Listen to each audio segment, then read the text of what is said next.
RSS chief Mohan Bhagwat ने जम्मू कश्मीर के पहलगाम में दहशतगर्दाना हमले के बाद कहा कि ये लड़ाई न सिर्फ सिक्योरिटी फोर्सेस और दहशतगर्दों के दरमियान है, बल्कि धर्म और अधर्म के दरमियान भी है। मोहन भागवत ने नागपुर में एक प्रोग्राम के दौरान कहा कि पहलगाम में जो कुछ हुआ वो सिर्फ हमला नहीं है, यह धर्म और अधर्म के दरमियान लड़ाई है।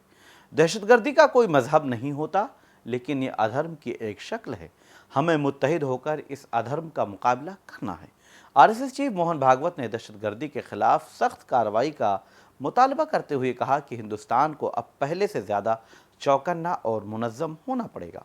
उन्होंने फ़ौज और इंटेलिजेंस एजेंसियों की तैयारियों की तारीफ़ की और समाज से बेदार रहने की भी अपील की। उन्होंने कहा कि हमारा मुल्क अमन पर यकीन रखता है, लेकिन जब भी नाइंसाफ़ी ने सर उठाया है, भारत ने उसे कुचल दिया है। अब दहशतगर्दी को जड़ से उखाड़ फेंकने का वक्त है।